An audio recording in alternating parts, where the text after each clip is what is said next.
नमस्कार, मी संस्कृती आणि आपण पाहत आहात नवा मराठा।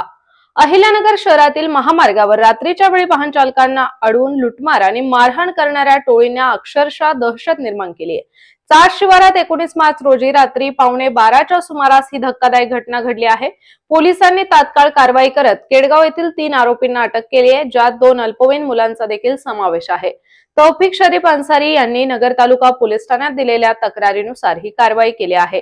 यानंतर या प्रकरणी सनी मच्छिंद्र धोत्रे आणि त्याच्या 2 अल्पवयीन साथीदारांना अटक केली आहे। अहिल्यानगर शहरातील क्लेरा ब्रूस बॉईज हॉस्टेल जवळील परिसरात कोयता आणि चॉपरने वार करत एका तरुणावर खुनी हल्ला करण्यात आला। या घटनेने परिसरात एकच खळबळ उडाली आहे। या प्रकरणी कोतवाली पोलिसांनी 14 जणांविरुद्ध गुन्हा दाखल केलाय। अलजैद रहीम शेख यांनी कोतवाली पोलीस ठाण्यात तक्रार दाखल केली आहे, तर अलीरजा सुभेदार दादू, रबनबाज सुभेदार सलाउद्दीन, अरफान सुभेदार सलाउद्दीन, आर्यन इम्रान जहागीरदार यांच्या विरुद्ध कोतवाली पोलीस स्टेशन मध्ये गुन्हा दाखल केला आहे। अहिल्यानगर मध्ये एक धक्कादायक घटना घडली आहे। शहरातील MIDC परिसरात एका माजी सैनिकाला घातक शस्त्राने बेदम मारहाण झाल्याची घटना 18 मार्च रोजी चेतना हॉटेल समोर नागापूर बसस्थानका मागे घडली। या प्रकरणी MIDC पोलीस ठाण्यात रवींद्र इंगळे यांनी दिलेल्या फिर्यादीवरून निखिल कळबुले आणि अन्य दोघांविरुद्ध गुन्हा दाखल केला आहे।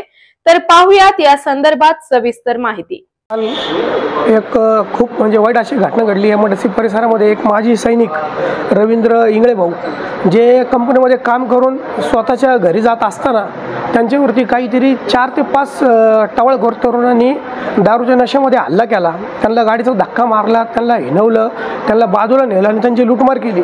आणि हे सगळं काही लई रात्री झालं, तर 8-9 वाजता झालेलं आहे। म्हणजे पोलिसांची पेट्रोलिंग असते, लाईन चालू असते ज्यावेळेस पोलिसांची, आणि अशा हद्दीत झाले जी MIDC फेमस झाली आता जाळून मारण्यामध्ये, कोंडून मारण्यामध्ये। आता तिथं एका महिन्यामध्ये 2 ते 3 मर्डर झालेत, हाफ मर्डर झालेत। दुकानामध्ये लोकांचे पेट्रोल टाकून जाळण्याचा प्रयत्न केला आणि आता ही एक नवीन घटना म्हणजे माजी सैनिकांना सुद्धा सुरक्षितता त्या ठिकाणी वाटते। असे PI साहेब तुम्ही नेमका तिथं कर्तव्य कसे करू राहिले मला हेच कळत नाहीये। आज स्थानिक ज्या ठिकाणी एक मर्डर झालं तर तिथलं वातावरण एकदम टाईट होतं, म्हणजे त्या ठिकाणी लोक सुद्धा बाहेर दिसत नाही किंवा गुंड पोरं कुणी बाहेर हिंडत नाही। हे आठवड्याला एक खून करतात। आता 307 सारखा 307च याच्यावर 14 टाके आहेत आणि माजी सैनिक आहेत ते, यांच्यावरती जो हल्ला झालेला आहे यांच्या ठिकाणी जर एखादा कधी दुबला माणूस राहिला असता, एखादा लुकडा सुकडा तो मिळाला असता, म्हणजे परत एक मर्डर झाला असता। PI साहेब ही गुंडगिरी काय होतीये? कारण त्या ठिकाणी तुम्ही छोटे मोठे गुन्हे जे टाकता ना, जे छोटे मोठे वाद झाल्यावर म्हणून ते परत दुसरे भाई होता स्टेटस टाकून, आता यांच्यावर 307 आणि लूटमारीचा काय प्रयत्न झालेला तर जे गुन्हे दाखल व्हायला पाहिजे ते आमचे माजी सैनिक आणि आमचे समाज बांधव आहेत ते जर त्यांच्यावरती 307 आणि हाड गुन्हे दाखल नाही झाले तर आम्ही SP साहेबांना सुद्धा 2 दिवसात निवेदन तर देणार। आणि त्याच्यानंतर आम्हाला माहिती MIDCच्या विरोधात, पोलीस स्टेशनच्या विरोधात किती मोर्चे आंदोलन होतं ते आम्हाला ते सांगायची गरज नाही। आम्ही आमच्या पुरतं हे तुम्ही लक्ष देऊन कारवाई करा, नाही तर आम्हाला सुद्धा आंदोलन उपोषण करावं लागेल। तुम्ही एक माजी सैनिकाची जर तुम्ही कधी भावना ऐकल्या असेल तर त्यांनी असं सांगितलं की मी इथं सर्व्हिस देऊन इकडं आलेलो आहे, मी माझी तिथं त्या ठिकाणी देशासाठी लढून इकडं आलेलो आहे, परिवारासाठी राहण्यासाठी, आणि त्याला सुरक्षितता वाटत नाही। PI साहेब जे कोणी असतील ते तुम्ही 1 ते 2 दिवसात सर्व आरोपी पकडा, ते काही बाहेरचे नाहीत। मला वाटतं आत्तापर्यंत एक पण अटक झालं नसेल, आम्हाला तर कळलं पण नाही। आम्ही पोलीस स्टेशनला जाऊन आलो, तिथं आमचे बंधू गेलो, त्यांनी सांगितलं की तिथं आजपर्यंत कोणी आहे पण नाही। आणि नेमकं इथं कोण PI साहेबांनी येऊन तुम्ही भेट द्यावी एवढी मी तुम्हाला विनंती करून थांबतो। All India postal employees union group C आणि पोस्टमन MTS युनियनचे संयुक्त द्वैवार्षिक अधिवेशन पार पडले। या अधिवेशनात अहिल्यानगर विभागाच्या ग्रुप C च्या अध्यक्षपदी रामेश्वर ढाकणे, सेक्रेटरीपदी प्रमोद कदम यांची, तर पोस्टमन MTS च्या अध्यक्षपदी सलीम शेख आणि सेक्रेटरीपदी गणेश केसरकर यांची एकमताने निवड करण्यात आली। भास्कर पांडुरंग हिवाळे शिक्षण संस्थेच्या अध्यक्षपदी डॉक्टर RJ वार्नबस यांची निवड करण्यात आली आहे। त्यांच्या शिक्षण सेवेबद्दल BPH सोसायटीच्या बोर्ड मेंबरच्या वतीने सन्मानपत्र देऊन त्यांचा गौरव करण्यात आला। Institute of chartered accounts of India Ahmednagar शाखा आणि विद्यार्थी CA शाखेच्या विकास सदस्यांनी या निमित्ताने बालभवनाला भेट देऊन रंगपंचमीच्या माध्यमातून विद्यार्थ्यांसोबत रंगोत्सव साजरा केला आणि त्यांच्यासाठी मोठी घोषणा करत उच्च शिक्षणासाठी आणि CA बनण्याच्या स्वप्नपूर्तीसाठी आर्थिक आणि मार्गदर्शनाची हमी दिली। अहिल्यानगर ते पुणे या मार्गावर अनेक महिन्यांपासून बंद असलेली विना थांबा बस सेवा अखेर पुन्हा सुरू झाली आहे। शहर भाजपने केलेल्या आंदोलनाला यश आले असून परिवहन विभागाने लेखी पत्र देऊन ही माहिती दिली आहे। तसेच भाजपच्या आंदोलनामुळे बऱ्याच महिन्यांपासून बंद असलेली अहिल्यानगर ते पुणे विना थांबा बस सुरू झाल्याने चाकरमान्या प्रवाशांची सोय होणार आहे। पुण्याला ये-जा करणाऱ्या नागरिकांसाठी ही आनंदाची बातमी आहे, अशी प्रतिक्रिया अभय आगरकर यांनी व्यक्त केली। रोटरी क्लब ऑफ अहमदनगर प्रियदर्शनीच्या वतीने जागतिक महिला दिनाचे औचित्य साधून महिलांचा सन्मान आणि सायबर सुरक्षा जागृतीपर व्याख्यानाचे आयोजन करण्यात आले। या उपक्रमात समाजाच्या विविध क्षेत्रात उल्लेखनीय कार्य करणाऱ्या महिलांचा गौरव करण्यात आला आहे। अहिल्यानगर येथील कोहिनूर वस्त्र दालनात मागील दिवाळीत खरेदी करणाऱ्या 19 भाग्यवान ग्राहकांनी दुबई अबुधाबी ट्रिपचा आनंद लुटला। 25 ऑक्टोबर ते 3 नोव्हेंबर 2024 या दरम्यान कोहिनूर दालनात ग्रेट फेस्टिवल सेल योजना घेण्यात आली। यामध्ये लकी ड्रॉ मधून ग्राहकांवर बक्षिसांचा वर्षाव करण्यात आला। अहिल्यानगर जिल्ह्यातील तृतीयपंथीयांच्या अनेक वर्षांपासून प्रलंबित असलेल्या समस्यांकडे प्रशासनाकडून दुर्लक्ष होत असल्याने तृतीयपंथी समाजाचे अध्यक्ष काजल गुरु यांनी आपल्या सहकाऱ्यांसोबत मुंबईत महसूल मंत्री चंद्रशेखर बावनकुळे यांच्या उपस्थितीत भारतीय जनता पक्षात प्रवेश केलाय। तसेच तृतीयपंथीयांच्या विविध मागण्यांसाठी अनेक वर्षांपासून आंदोलने आणि मोर्चे काढले जात आहे। जिल्हाधिकारी आणि आयुक्तांनीही निवेदने देण्यात आली आहेत, परंतु समस्यांचे निराकरण होत नसल्याने अखेर भाजपामध्ये प्रवेश करण्याचा निर्णय घेतल्याचे काजल गुरु यांनी सांगितले। नमस्कार, मैं काजल गुरु, हम अहिल्यानगर अहमदनगर से आए हैं। आज हमने इस विश्वास पे पार्टी ज्वाइन की है कि इसके पहले भी कोई हमारे लोग कांग्रेस में होंगे, राष्ट्रवादी में बोल नहीं सकती, पर एक जो पार्टी जो हमको नजर के दायरे से देख रही है और इस पार्टी को हमको आगे बढ़ाना है, आगे बढ़ के इस पार्टी का नाम रोशन करना है। सबका साथ सबका विकास, मोदी जी का नारा है, सबके साथ सबका विकास। तो किन्नर समाज आज पहली बार इकट्ठा होकर जुड़ा है और पार्टी में प्रवेश किया है सबने मिलके। तो यही आशा जाता थी हम सब मिलकर इस पार्टी का नाम रोशन करेंगे और इसको आगे बढ़ाएंगे। हर कोई अपने जिले में इसको आगे बढ़ाते चलेगा अपने तरीके से, और पार्टी को हाथ को पकड़ के हमारा जो इजड़ा समुदाय है उसको पकड़ के, अपने मठ को पकड़ के पार्टी का भी काम करेंगे और ये भी काम करेंगे। जागतिक मौखिक आरोग्य दिनानिमित्त अहिल्यानगर मधील शालेय विद्यार्थ्यांची मोफत दंत तपासणी करण्यात आली। इंडियन डेंटल असोसिएशनच्या नगर शाखेच्या वतीने राबवण्यात आलेल्या या उपक्रमात बागडपट्टीमधील हिंद सेवा मंडळाच्या प्राथमिक शाळेतील 480 विद्यार्थ्यांची मोफत दंत तपासणी करण्यात आली। अहिल्यानगर शहरात वारंवार होणाऱ्या वीज पुरवठ्याच्या खंडिततेमुळे पाणी पुरवठा विस्कळीत होत असल्याच्या निषेधार्थ राष्ट्रवादी काँग्रेस पक्षाने महावितरणला निवेदन देत आंदोलनाचा इशारा दिलाय। तसेच अहिल्यानगर शहराच्या पाणी पुरवठा योजनेचा वीज पुरवठा वारंवार खंडित होत असून तो सुरळीत करण्याच्या मागणीसाठी राष्ट्रवादी काँग्रेस पार्टीच्या वतीने विद्युत महावितरणच्या अधिकाऱ्यांना निवेदन देण्यात आले। मागच्या 1.5 महिन्यापासून अहिल्यानगर महानगरपालिकेचा जो पाणी पुरवठा विभाग आहे त्यांच्याकडून या नगर शहराची जो पाणी पुरवठ्याच्या संदर्भामध्ये अनेक वेळा या पाणी पुरवठ्या संदर्भात विस्कळीतपणा हा दिसून आलेला आहे आणि या संदर्भामध्ये मागच्या अनेक वेळा 2-3 वेळेस आम्ही पाणी पुरवठा विभागाशी संपर्क केला, माननीय आयुक्त साहेबांशी चर्चा केली।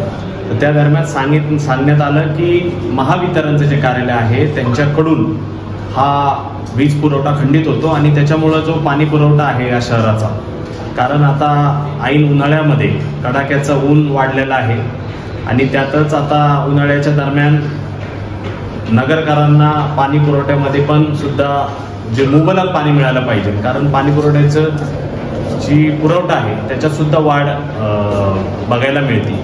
त्याच्यामुळे आज महावितरण कार्यालयाला आम्ही हे विचारायला आलो, कारण या दोन्ही प्रशासनामध्ये महावितरण प्रशासन असेल किंवा महानगरपालिका असेल मागच्या अनेक वर्षापासून हे बघण्यात आलेलं आहे की यांच्यामधला जो समन्वय आहे तो काही व्यवस्थितपणा याच्यात दिसून येत नाही।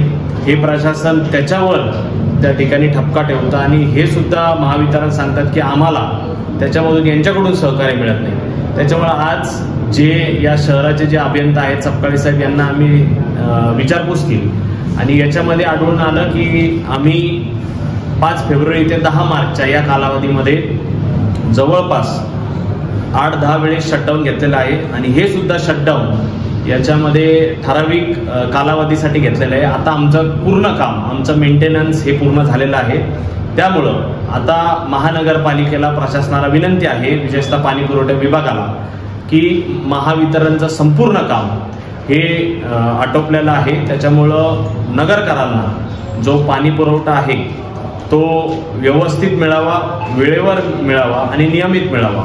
कारण उन्हाळ्याच्या काळामध्ये अनेक वेळेस आपण दरवर्षी बघतो की ऐन उन्हाळ्याच्या काळामध्ये लोकांना त्रास सहन करावा लागतो आणि भविष्यामध्ये एक व्हॉट्सॲप नंबर किंवा एक संपर्क नंबर हा लोकांसाठी उपलब्ध व्हावा, ज्या कारणाने लोकांना ज्या ज्या वेळेस मेंटेनन्ससाठी, सर्व्हिसिंगसाठी आपल्याला जर शटडाऊन घ्यायचा असेल, आपल्याला जर काही मेंटेनन्स करायचं असेल, तर याच्यामध्ये लोकांना एका मेसेजद्वारे ही सगळी काही माहिती मिळू शकते आणि लोकांची गैरसोय होणार नाही. याच्यासाठी संबंधित प्रशासनाने ही दखल घ्यावी.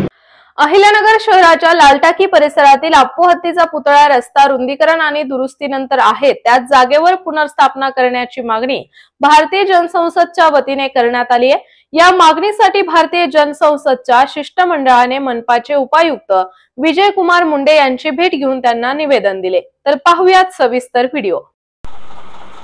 शहरातील लालटाकी परिसरातील अपत्ती पुतळा रस्ता रुंदीकरण व दुरुस्ती नंतर आहे त्याच जागेवर पुनर्स्थापना करण्याची मागणी आम्ही भारतीय जनसंसदचे शिष्टमंडळाने महापालिका आयुक्त श्री मुंडे साहेब यांची भेट घेऊन त्यांना आज रोजी निवेदन दिले. माननीय उपाध्यक्ष, राज्य उपाध्यक्ष अशोक शब्बन साहेब, माननीय जिल्हाध्यक्ष सुधीर भद्रे साहेब, शहराध्यक्ष रईस शेख, सरी भारतीय जनसंसदेचे इतर कार्यकर्ते सगळे सामील झाले होते. अहिल्यानगर शहरातील स्वस्त धान्य दुकानामधील गैरव्यवहार थांबवण्यात यावा आणि रेशन धारकांना धान्य पुरवठा सुरळीत करावा या मागणीसाठी भीमशक्ती संघटनेने अन्नधान्य पुरवठा अधिकारी सपना भोवते यांना निवेदन दिले आहे. जर या समस्या तातडीने सोडवल्या नाहीत तर तीव्र स्वरूपाचे आंदोलन करण्याचा इशारा भीमशक्तीने दिला आहे. आज आम्ही भीमशक्तीच्या वतीने शहर पुरवठा अधिकाऱ्यांना निवेदन दिलेले आहे. तर निवेदनामध्ये आमचा असा विषय आहे का दुकानदार आहेत नगर शहरातले, अहिल्यानगर शहरातले दुकानदार आहेत, हे गिरायकांना, कुपनधारकांना माल व्यवस्थित देत नाही आहे आणि माल कमी देतात. त्यांना विचारलं माल कमी का देतात, तर ते म्हणतात वरतीहून आम्हाला असं आलेलं आहे. तर आम्ही या पुरवठा अधिकारीला निवेदन देऊन असं सांगितलेलं आहे का जे फलक आहेत प्रत्येक दुकानदारांनी फलक हे बाहेर लावायला पाहिजे. एक गिरायकाला तांदूळ किती किलो आणि गहू किती किलो असं फलकवर त्यांनी असं लिहून ठेवायला पाहिजे.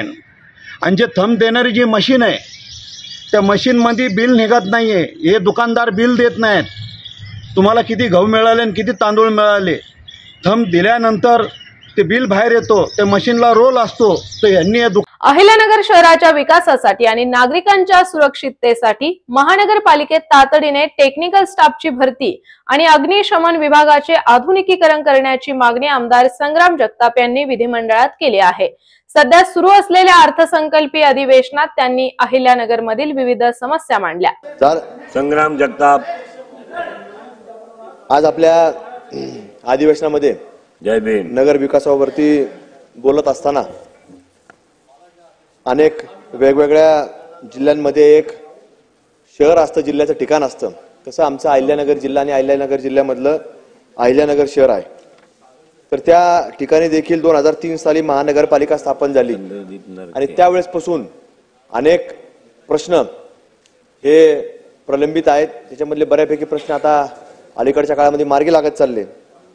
पण त्याच्यामध्ये प्रामुख्यानं शासनाकडे आमची मागणी आहे, काँग्रेसचे मुख्यमंत्री असतील किंवा दोन्ही उपमुख्यमंत्री असतील, यांनी जे महाराष्ट्राच्या नकाशावरती जिल्ह्याचे ठिकाण असणारे शहर आहेत, महानगरपालिका आहेत, त्याच्यावरती एक आढावा घेणं गरजेचं आहे. की शहर वाढत चाललेत आणि वाढत्या शहरांच्या अनुषंगानं आपण जर पाहिलं तर तिथं आता टेक्निकल स्टाफ देखील हा आपल्याला कुठेतरी कमतरता जाणवत असते. आणि म्हणून टेक्निकल स्टाफ शासन कुठल्याही प्रकारे नवीन भरती प्रक्रियाला आता पुढाकार देत नाही, पण इथं जरी भरती प्रक्रिया राबवली नाही तरी आवश्यक असणारा अध्यक्ष साहेब, आवश्यक असणारा टेक्निकल स्टाफ हा कुठंतरी प्रत्येक महानगरपालिकेला दिला पाहिजे. आमच्याकडं अहिल्यानगर महानगरपालिकेमध्ये साहेब अजून म्हणजे अगदी बोटावर मोजण्या इतकी इंजिनियर राहिलेले आहेत आता. आणि इलेक्ट्रिक विभाग जो आहे की ज्या महानगरपालिकेला मोठ्या प्रमाणामध्ये स्ट्रीट लाईट असतील किंवा नवीन उपनगर जे वाढत आहेत तिथं जे काय स्ट्रीट लाईट लागतात याला 2018 पासून अध्यक्ष साहेब एकही आपल्याला कुठलाही म्हणजे 2018 साली जो आमच्याकडं इलेक्ट्रिक इंजिनियर होता तो इलेक्ट्रिक इंजिनियर देखील त्याचं दुःखद निधन झालं आणि 2018 नंतर अद्यापपर्यंत कुठल्याही इलेक्ट्रिक विभागाच्या इंजिनियरची तिथं नियुक्ती झालेली नाही. म्हणून हे असे जे विषय आहेत याच्यावरती कुठंतरी गांभीर्यानं शासनानं दखल घेणं गरजेचं आहे. मागच्या काही महिन्यांपूर्वी राज्य सरकारने आमच्या अहिल्यानगर महानगरपालिकेला 7वा वेतन आयोग लागू केला. आज आपण पाहतो की कुठंतरी शासन या सगळ्या बाबी कामगारांच्या पूर्ण करतंय, कामगारांच्या मागण्या पूर्ण करतंय. पण आता या ठिकाणी 2 मंत्री या सभागृहामध्ये उपस्थित आहेत. माझी शासनाला विनंती आहे सावे साहेब आणि शिरसाट साहेब की आपण शासनाला या शासनामध्ये भूमिका घ्यावी की तुम्ही देखील आता दोघंही महानगरपालिकेच्या कार्यक्षेत्रामध्ये तुमचंही कार्यक्षेत्र आहे. आपण जर पाहिलं तर आमचा जो काही आता सध्या प्रशासक आहे बऱ्याच ठिकाणी, पण कुठलाही जो प्रभागाचा नगरसेवक असतो तर तो एखाद्या केअरटेकरला म्हणा, झोन ऑफिसरला म्हणा किंवा वॉलमनला म्हणा, जर नागरिकांच्या तक्रारी आल्या त्यांनी जर त्याचा पाठपुरावा केला आणि त्या पाठपुरावा झाल्यानंतर साहेब त्याच्यामध्ये जर नागरिकांचा संताप अनावर झाला तर ते लोक लगेच त्या नगरसेवकाच्या विरोधामध्ये 353 दाखल करण्याकरता पुढाकार घेतात. मग हे संघटना ऍक्टिव्हेट होती. याच्यामध्ये तुम्हाला सांगतो जे प्रमुख अधिकारी असतील, इंजिनियर असो, खालचे अधिकारी असो, या सगळ्यांच्या जसं या राज्य सरकारमध्ये बदल्या होतात तर त्यांची यांच्या देखील कायदा करावा आणि महानगरपालिका टू महानगरपालिका बदल्या या झाल्या पाहिजेत असा एक नवीन नियम या राज्य सरकारने महानगरपालिकेमध्ये आणावा, जेणेकरून यांचा जो काही हुकूम चालतो तो हुकूम न चालता जनतेचा हुकूम चालला पाहिजे. अशा प्रकारचा नवीन कायदा आणण्याची शिरसाट साहेब या ठिकाणी केवळ मागण्या मांडा 5-5 मिनिटात. हो, 5ला त्याच प्रकारे आपण साहेब आमची मागणी आहे शासनाकडे, आता वेळ संपत आले, सदस्यांना आमची विनंती आहे, नाही बोलतो जे मी 5 म्हणलं की 5:30 होती. नाही, नगरपालिकेचा विषय वेगळा असतो, त्याचे नियम वेगळे असतात. पण साहेब आता उन्हाळ्याचे दिवस सुरू झालेत, प्रत्येक ठिकाणी आपण पाहतो की इथं आग लागली तिथं आग लागली. तसं आमच्याकडे तुम्हाला सांगतो की अत्यंत म्हणजे महानगरपालिकेमध्ये जसं इलेक्ट्रिक इंजिनियर 2018 पासून नाही आज 2025 पर्यंत, तसं फायर ब्रिगेडला सुद्धा तुम्हाला सांगतो कामगार रिटायर झालेत. आणि जसं आता इमारती वर चालल्यात 18 मजल्याच्या परवानग्या आता महानगरपालिकेला आमच्याकडे देण्यात येत आहेत, पण अजून फायर ब्रिगेडच्या गाड्या त्या प्रकारच्या नाहीत, फायर स्टाफ नाही. आणि आज रोज तुम्हाला सांगतो आठवड्यातून एक तरी घटना अग्निशमन विभागाच्या मधली घडती, त्याच्यामध्ये जीवितहानी होणार याची शक्यता नाकारता येत नाही. त्याच प्रकारे आज प्रत्येक गावामध्ये आपण पाहिलं हायवेने जर चालले, शिरसाट साहेब तुम्ही आमच्या नगर जिल्ह्याकडून आले तर बऱ्याच गावांचा कचरा रस्त्यावर दिसतो. या गावांची मागणी असते की महानगरपालिकेने त्याचा आमचा कचरा घ्यावा. या कचऱ्यावरती कचऱ्याचे जे संकलन करणारे ठेकेदार आहेत यांचं काम बरोबर चालू नाही असं प्रत्येक ठिकाणी आपल्याला पाहायला मिळतं. याच्यावर काहीतरी तिथं प्रयोजन केलं पाहिजे. धन्यवाद. आणि साहेब एक महत्वाचा मुद्दा अगदी थोडक्यामध्ये मांडतो, शेवटचा मांडतो, एकत्र मांडतो की आपल्याला हे सगळं करत असताना आपल्याला कुठेतरी सीसीटीव्हीचा विषय आहे की सीसीटीव्हीच्या बाबतीमध्ये पुढाकार घेतला पाहिजे. टाउन प्लॅनिंगच्या बाबतीमध्ये साहेब आपण पाहतो की प्रत्येक टाउन विभागामधली आलेली फाईल ही कुठल्याही प्रकारे तिथं कुठल्या अधिकारी कर्मचाऱ्यांची तडजोड केल्याशिवाय पुढे जात नाही. ह्या तक्रारी वाढत चाललेल्या आहेत, त्या प्रत्येक ठिकाणी चाललेल्या आहेत. याच्यावरती बारकाईने लक्ष देणे आवश्यक आहे. आणि आपल्याला MSCB ला एक साहेब जे पोल MSCB डिप्या बसवती, पोल बसवती, आणि ज्या वेळेला ते कुठं रस्त्याचं काम सुरू झालं तर ते सांगतात की याचे पैसे भरावे लागतील. मग त्यांनी बसवताना कुठल्याही प्रकारची परवानगी त्या महानगरपालिकेची घेतलेली नसती, पण त्याला पैसे भरावे लागतात. हे सगळ्या बाबतीमध्ये कुठेतरी परवानगी बंधनकारक करावा. त्यामुळे या सगळ्या बाबतीमध्ये आपण कारवाई करावी अशी एक विनंती आपल्या निमित्तानं करतो. धन्यवाद. अध्यक्ष महोदय, अहिल्यानगर शहरातील बेलदार गल्लीत अनधिकृत पार्किंग वरून झालेल्या वादातून एका व्यक्तीला बेदम मारहाण करण्यात आल्याची घटना 20 मार्च रोजी दुपारी घडली. बेलदार गल्लीतील दर्ग्याच्या जागेत सुरू असलेल्या या अनधिकृत पार्किंग बाबत नागरिकांनी अनेकदा तक्रारी केल्या आहे. मात्र प्रशासनाने त्याकडे दुर्लक्ष केल्याने पार्किंग चालवणाऱ्यांची मनमानी सुरू असल्याचा आरोप नागरिकांनी केला आहे. शेख फिरोज अब्दुल रज्जाक हबीब शेख अब्दुल रज्जाक विना परवानगीचे पार्किंग करतात. आम्ही गाडी बाहेर लावताना ते मागून आले आणि पैसे मागत होते. मला लोखंडाचे रॉडांनी मारहाण केली. पण माझे खिशातले पैसे 30,000 रुपये हिसकून घेऊन गेले त्यांनी. ते 5-6 जण होते. हे 2 जणांनी फरांडवर येऊन मारले. अजून कोण होते मी पाहिलं नाही. मला लई चक्र आले, माझं रक्त लई गेलं, मला काही समजलं नाही अजून कोण कोण होते. ही घटना बेलदार गल्ली मीरा मेडिकलची समोर. शेख फिरोज अब्दुल रज्जाक शेख हबीब अब्दुल रज्जाक. हा वाद कशावरून घडला? या वाद गाडी पार्किंग लावताना झाला. न परवानगी पार्किंग चालवतात आणि इथे आम्ही बाहेर गाडी लावली. त्यांनी पैसे मागितले, पैसे न देताना तिने मारहाण केली. अहिल्यानगर शहरातील सावेडी परिसरातील मनमाड रोडवरील दीपक पेट्रोल पंपावर पेट्रोल भरण्याच्या कारणावरून झालेल्या वादात फिर्यादीस ठार मारण्याचा प्रयत्न करणाऱ्या सराईत गुन्हेगाराला तोफखाना पोलिसांनी अटक केली आहे.